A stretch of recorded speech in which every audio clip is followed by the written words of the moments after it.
पुत्रदा एकादशी की कथा। बहुत समय पहले की बात है। महिष्मती नगरी में महाराज सेकुतुमान नामक का एक राजा राज्य करता था। उनकी रानी का नाम शैव्या था। राजा और रानी बहुत धर्मनिष्ठ और न्यायप्रिय थे, लेकिन उन्हें एक चिंता सताती रहती थी कि उनके कोई संतान नहीं थी। इसी कारण वे बहुत दुखी रहते थे। राजा ने कई यज्ञ, पूजा और व्रत किए, लेकिन संतान प्राप्ति की उनकी इच्छा पूरी नहीं हो रही थी।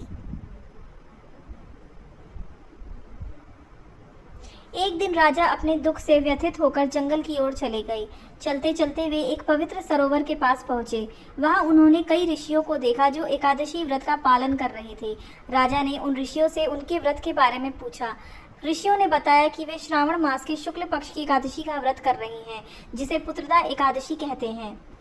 इस व्रत के प्रभाव से संतान की प्राप्ति होती है। राजा सुकेतुमान ने भी उसी समय पुत्रदा एकादशी का व्रत किया और भगवान विष्णु की आराधना की। व्रत के प्रभाव से राजा को भगवान विष्णु ने दर्शन दिए और वरदान दिया कि उन्हें एक वीर और योग्य पुत्र की प्राप्ति होगी। कुछ समय बाद रानी शैव्या ने एक पुत्र को जन्म दिया, जो बड़ा होकर एक महान और धर्मपरायण राजा बना। इस प्रकार पुत्रदा एकादशी का व्रत करने से राजा सुकेतुमान को संतान की प्राप्ति हुई और उनका वंश आगे बढ़ा।